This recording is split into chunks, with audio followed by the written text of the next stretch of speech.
পরিষ্কারভাবে বলে যাই, আইন হাতে তুলে নেবেন না।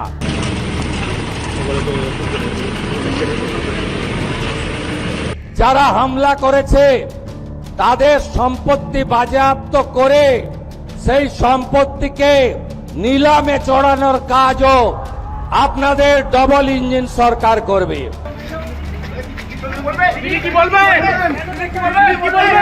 শেষ রক্ষা হলো না, কর্তার পর গিন্নিও জেলে। গ্রেপ্তারের পর থেকে ফলতার পুষ্পার ইমেজ নষ্ট হচ্ছে। তাকে কখনো কোমরে দড়ি পরিয়ে ঘোরানো হচ্ছে, তো কখনো কান ধরে স্কুলের সাজা।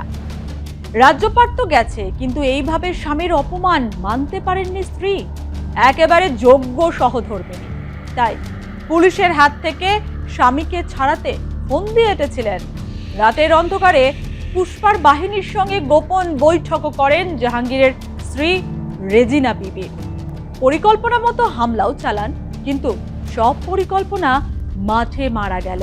শেষে স্বামীর পর স্ত্রীকেও যেতে হলো শ্রীঘরে। কোথায় লুকিয়েছিলেন জাহাঙ্গীরের স্ত্রী? সংসার সামলানো এক মহিলা পুলিশকে কিভাবে চক্কর খাওয়ালো, সত্যি ভাবার বিষয়। তিনিও কি স্বামীর মতো ভিন দেশে পালানোর ছক কষেছিলেন? কিভাবে পুলিশের জালে পড়লেন রেজিনা বিবি? গ্রেপ্তারের পর রেজিনা বিবিকে পেশ করা হয় ডায়মন্ড হারবার এসিজেএম আদালতে। ভাগ্যের কি পরিহাস দেখুন, ওই আদালতেই অন্য মামলায় পেশ করা হয় জাহাঙ্গীরকেও। আদালত চত্বরে কি দেখা হলো কর্তাগিন্নির? দেখা হলো কিনা সে তো পরের কথা, তবে কর্তাগিন্নি দুজনকেই হুঁশিয়ারি দিয়েছেন স্বয়ং মুখ্যমন্ত্রী শুভেন্দু অধিকারী। জাহাঙ্গীরকে ভোটের পর দেখে নেওয়ার হুমকি দিয়েছিলেন শুভেন্দু অধিকারী। নোটোরিয়াস ক্রিমিনাল ঘোষণা করেছিল, যার মধ্যে এই ভাইপোর জাহাঙ্গীরও ছিল। আমার উপরে ছেড়ে দিন, আমার উপর ছেড়ে দিন, আমি ওর দায়িত্বটা নিয়ে গেলাম। জাহাঙ্গীর গ্রেপ্তার হওয়ার পরেও ফলতায় শান্তি ফেরেনি। জাহাঙ্গীরের স্ত্রীর হামলার পরিকল্পনায় পুলিশ প্রশাসনের নাভিশ্বাস ওঠে। ফলতার জনসভায় এসে আইনের শাসন প্রতিষ্ঠা করার জন্য ঠিক একই ঢঙে ফের হুঁশিয়ারি দিয়েছিলেন মুখ্যমন্ত্রী শুভেন্দু অধিকারী। এবং পরিষ্কারভাবে বলে যাই, আইন হাতে তুলে নেবেন না। এ সরকার ছাড়বে না, এ সরকার কাউকে ছাড়বে না। আমি যখন এই কল্যাণ শিবিরে একজন বোনকে পরিষেবা দিচ্ছিলাম, তিনি আমাকে বলছিলেন চোখের জল ফেলতে ফেলতে, একটু আগেই ডিজিপি সাক্ষী বলছেন আমার মাথার সিঁদুর আপনারা রক্ষা করে দিয়েছেন। এই যে কথা স্বাধীন দেশে আমাদের শুনে কষ্ট হয়। আমি আপনাদের কথা দিয়ে গেলাম, ফলতায় আইনের শাসন প্রতিষ্ঠা হয়েছে। এখানে শাসকের আইন চলবে না। গুন্ডামি, জঙ্গিপনা, জমি লুট আমরা কোনোটাই ভবিষ্যতে করতে দেব না। ভোট লুট তো অতীত হয়ে গেছে। আপনারা নিশ্চিন্ত থাকুন, যত বড় মাফিয়া ডন হোক না কেন, তাকে সবক শেখানোর কাজ ভারতীয় জনতা পার্টি পরিচালিত রাজ্যের সরকার করবে। আমি টিভিতে দেখছিলাম, উত্তরবঙ্গে ছিলাম, কার্শিয়াঙ্গে পাহাড়ে। এখানে কিছু লোক একজন মাফিয়া স্ত্রীর নেতৃত্বে পুলিশ এবং প্যারামিলিটারিকে আক্রমণ করতে গেছিল।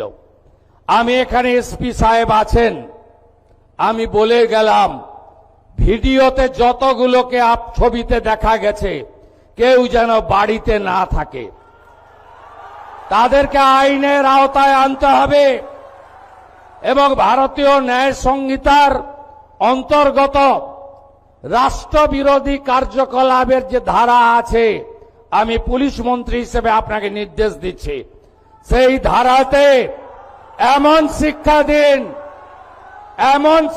দিন যাতে কোনোদিন কোন পুলিশ সরকারি কর্মচারী, প্যারামিলিটারি যারা এসেছেন আমাদের সাহায্য করতে, তাদেরকে কেউ আক্রমণ করার সাহস না রাখে। আপনারা শুনলে খুশি হবেন, শুধু জেলের ভাত খাওয়ানো নয়, যারা হামলা করেছে তাদের সম্পত্তি বাজেয়াপ্ত করে সেই সম্পত্তিকে নিলামে চড়ানোর কাজও আপনাদের ডবল ইঞ্জিন সরকার করবে। 4-5 দিন ধরে পুলিশকে চক্কর কাটানোর পর গ্রেপ্তার ফলতার পুষ্পা, জাহাঙ্গীর খানের স্ত্রী। শনিবার সকালে ডায়মন্ড হারবার জেলা পুলিশের হাতে গ্রেপ্তার হন তিনি। জাহাঙ্গীরকে পুলিশের হাত থেকে ছাড়ানোর নামে থানায় তাণ্ডবের চেষ্টার অভিযোগ উঠেছিল ধৃতের বিরুদ্ধে। এই ঘটনার পর থেকেই খোঁজ মিলছিল না জাহাঙ্গীর খানের স্ত্রীর। আগেই জাহাঙ্গীরের স্ত্রীর নামে অস্ত্র বিস্ফোরক আইনে জোড়া মামলা রুজু করেছিল পুলিশ। এবার গ্রেপ্তার হলেন তিনি। গাড়ি করে পালানোর সময় বিষ্ণুপুর থানা এলাকার জুলপিয়া রোড থেকে গ্রেপ্তার। জাহাঙ্গীরকে পুলিশের হাত থেকে ছাড়ানোর নামে থানায় তাণ্ডবের চেষ্টা চালানোর অভিযোগ উঠেছে তার বিরুদ্ধে। বেআইনি জমায়েতের আগের রাতে জাহাঙ্গীরের স্ত্রী নাকি গোপন বৈঠক করেন ফলতায় মল্লিকপুরে। অভিযোগ ওঠে জাহাঙ্গীরের স্ত্রীর নেতৃত্বেই এই হামলা চালানো হয়। আগে থেকেই লোক জমায়েত করেছিলেন জাহাঙ্গীরের স্ত্রী এবং বেশ ভালো সংখ্যক লোকজন থানার সামনে নিয়ে গিয়ে তাণ্ডব চালায়, ভাঙচুর করা হয় পুলিশের গাড়ি, এমনই অভিযোগ উঠেছিল। যদিও কেন্দ্রীয় বাহিনীর তাড়া খেয়ে কার্যত ছত্রভঙ্গ হয়ে পড়ে হামলাকারীরা। পুকুরে ঝাঁপ দিয়ে সাঁতরে অন্য পারে উঠে পালায় অনেকেই, সেই ভিডিও ধরা পড়েছে ক্যামেরায়। এই ঘটনায় 8 জনকে গ্রেপ্তার করেছে পুলিশ। অভিযোগ দায়ের হয় জাহাঙ্গীরের স্ত্রীর বিরুদ্ধেও। এই ঘটনার পর থেকেই পলাতক ছিলেন ফলতার জাহাঙ্গীর খানের স্ত্রী। অবশেষে শনিবার সকালে তাকে গ্রেপ্তার করেছে ডায়মন্ড হারবার জেলা পুলিশ। ফলতা থানায় হামলার ঘটনায় ধৃত বেড়ে হলো 27। স্বামীকে ছাড়াতে নিখুঁত প্ল্যান সাজিয়েছিল রেজিনা। পুলিশ সূত্রে খবর, গত সোমবার সকালে প্রথমে রাস্তা অবরোধ ও রাতে ফলতার মল্লিকপুরে জাহাঙ্গীরের স্ত্রীর নেতৃত্বে একটি গোপন বৈঠকের আয়োজন করা হয়। সেখানে আগ্নেয়াস্ত্র ও বোমা নিয়ে হামলার ছক কষা হয়। সেই বৈঠকেই সিদ্ধান্ত হয় ফলতা থানা থেকে প্রায় 3 কিলোমিটার দূরে একটি নির্দিষ্ট স্থানে সমর্থকদের জড়ো করা হবে। এরপর সেখান থেকে সংগঠিতভাবে থানায় হামলা চালিয়ে জাহাঙ্গীর খানকে ছাড়িয়ে আনা হবে। বুঝুন একবার কি বড় প্ল্যান করেছিল রেজিনা। রেজিনা বিবির আসল উদ্দেশ্য ছিল বিশাল জনতাকে ঢাল বানিয়ে ফলতা থানার লকআপে হানা দেওয়া এবং সেখান থেকে স্বামী জাহাঙ্গীর খানকে জোর করে খালাস করে নিয়ে যাওয়া। কি রে, তোর বেশ র্যাশ হয়েছে দেখছি। হ্যাঁ রে, কি করবো বলতো, র্যাশগুলো কিছুতেই কমছে না। অনেক কিছু ইউজ করলাম তবুও কমছে না। আমার মনে হয় তোকে কোনো একজন ভালো ডার্মাটোলজিস্টের কাছে দেখানো উচিত। তুই ঠিক বলেছিস, কিন্তু কোনো ভালো ডার্মাটোলজিস্ট থাকলে একটু সাজেস্ট কর না প্লিজ। এই তোর তো একবার র্যাশ হয়েছিল না, তুই কোথায় দেখিয়েছিলিস? তুই একবার গৌরীদেবী হসপিটালসে দেখাতে পারিস, ওখানে ভালো এক্সপিরিয়েন্স ডার্মাটোলজিস্ট আছে। আমারও সেম প্রবলেম হয়েছিল, এখন ওখানে ট্রিটমেন্ট নিয়ে আমি এখন ঠিক আছি।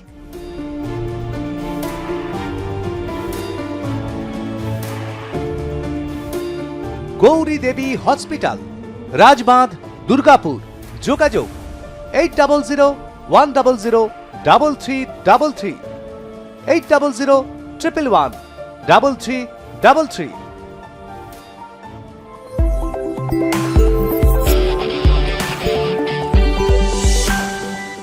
এদিকে পুলিশ আগে থেকেই হামলার আশঙ্কায় থানার নিরাপত্তা জোরদার করেছিল, তাই হামলার সমস্ত পরিকল্পনা ভেস্তে দেয় কেন্দ্রীয় বাহিনী। জমায়েত ছত্রভঙ্গ করে দেয় তারা। পালানোর পথ না পেয়ে শেষমেশ পুকুরে ঝাঁপ দিতে হয় জাহাঙ্গীর বাহিনীকে। এর পরবর্তীকালে জাহাঙ্গীরের স্ত্রীর নামে অস্ত্র আইন ও বিস্ফোরক আইনে মামলা করে পুলিশ। সেদিন থেকেই কোনো হদিশ মিলছিল না তার। গত বুধবার ফলতায় জনকল্যাণ শিবিরে গিয়ে বিক্ষোভকারীদের হুঁশিয়ারি দিয়েছিলেন মুখ্যমন্ত্রী শুভেন্দু অধিকারী। জানিয়ে দিয়েছিলেন কোনো গুন্ডামি জঙ্গিপনা বরদাস্ত করা হবে না। থানায় হামলা চালানোর ঘটনার ভিডিওতে যাদের দেখা গিয়েছে তাদের বিরুদ্ধে রাষ্ট্রদ্রোহের ধারায় মামলা রুজু করতে পুলিশ সুপারকে নির্দেশ দেন তিনি। এরপর থেকেই জোর কদমে চলছিল তল্লাশি। অবশেষে পুলিশের জালে পুষ্পার স্ত্রী রেজিনা বিবি। এখন তদন্তকারীরা জানতে চাইছেন থানার হামলার পরিকল্পনা কত দূর এগিয়েছিল, কারা কারা এতে জড়িত ছিল এবং জাহাঙ্গীর খানকে ছিনিয়ে আনার জন্য আদৌ কোনো সুসংগঠিত নেটওয়ার্ক কাজ করছিল কিনা। এই উত্তর মিললেই এই মামলায় আরো বড় পদক্ষেপ হতে পারে। অন্যদিকে জাহাঙ্গীর খানের 6 দিনের পুলিশ হেফাজত শেষ হতেই তাকে পেশ করা হয় ডায়মন্ড হারবার এসিজিএম আদালতে। ওই একই আদালতে পেশ করা হয় রেজিনা বিবিকেও।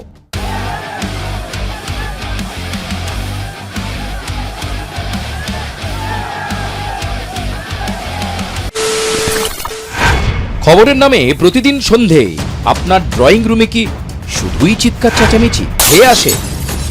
বিতর্কের নামে চলে গালাগালি আর কাদা ছোড়াছুড়ি। এবার সময় পরিবর্তনের,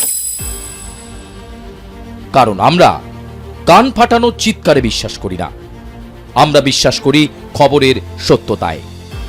আমরা কোনো পক্ষের হয়ে গলা ফাটাই না, আমরা সাধারণ মানুষের হয়ে প্রশ্ন তুলি। চিৎকার নয়, শুধু খবর হবে যেখানে বিতর্ক আছে কিন্তু কুৎসিত ঝগড়া নেই।